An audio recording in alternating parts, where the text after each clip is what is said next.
agaasimaha guud ee wasaaradda kalluumaysiga dalka jamhuuriyadda Somaliland Maxamed Cabdilaahi ilka casuw ay weheliyaan jananka ciidanka badda iyo saraakiil ka tirsan wasaaradda kalluumaysiga iyo xafiiska la dagaalanka burcadbadeed ee dalka jamhuuriyadda Somaliland ayaa maanta ka soo degay madaarka magaalada Berbera kadib markii ay ka soo laabteen safar ay ku tageen dalkaasi Itoobiya isla markaasina ay kaga qayb galeen shir hay'adaha qaramada midoobay ee ka shaqeeya arrimaha badaha iyo amaankoodu ay ku qabtay dalkaasi Itoobiya.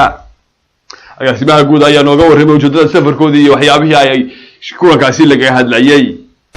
waxaan laga hadlayay arrimaha khayraadka badda iyo amaankeeda muxuu ahaa Somaliland marka taasoo ay hay'adaha caalamiga ah dawladaha nagala shaqeeya ay shirkaasi Soomaaliya Somaliland iyo Puntland ay isugu yeedheen lagana hadlayay sidii badda khayraadkeeda looga faa'iideysan lahaa loona ilaalin lahaa burcadbadeeda ka faa'iideysiga khayraadka badda hadday tahay dhinaca kalluumaysiga iyo waxyaabaha kale la xiriira iyo dawlad walba qorshaheeda halka ay soo bandhigaysay waxa kale oo maanta kale baxaya qoladii sharci yaqaanka ah ee arrimaha shuruucda la xiriiray ka shaqeynayay. waqtigaasi ayaa maanta galikii dambe oo soo baxay dhinaca magaalada Hargeysa iyagoo sheegay sidoo kalena inay jiraan wufuud kale oo dhinaca sharciga iyaguna tagi doona dalkaasi Itoobiya. dhinaca kalena koox dalxiisayaal oo u dhashay dalkaasi Australia ayaa ka dhoofay dekedda magaalada Berbera iyagoo u sii jeeday dalkaasi Cumaan.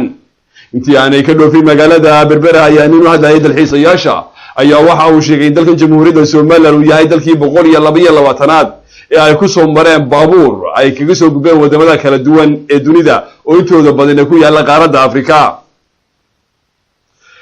dalxiisayaasha ayaa waxa ay si weyn u sheegeen in si weyn ay u soo jiidatay amaanka iyo nabadgelyada ka jirta dalka jamhuuriyadda Somaliland iyo dadka soo dhaweynta fiican ee ku nool dalkani Somaliland. And I'm really impressed. We have come here, we were very worried at first, we didn't have a lot of information on Somaliland, and you know, when we first came across the border from Ethiopia, everybody welcomed us. sidoo kale haweeney ka mid ahayd dalxiisayaasha ayaa iyaduna sheegtay inay si weyn u dhacday muddadii ay joogtay dalka jamhuuriyadda Somaliland iyagoo dhammaantoodba sheegay inay tahay markii ugu horeysay ee socdaal ay ku yimaadeen dalka jamhuuriyadda Somaliland. mara weydiinay bal inay jiraan wax maskaxdooda raad ku reebay ama ay ku xasuusan doonaan Somaliland waxay ku jawaabeen friendly people. yeah the friendly people definitely and safe. It's safe. We feel very safe. And look, arrimaha amaanka iyo waliba dadka saaxiibtinimada fiican ayaa ka mid ah yidhaahdo waxyaabaha aanan iloobi karaynin ee aan kula kulnay dalka jamhuuriyadda Somaliland sida weyn noo soo jiitay.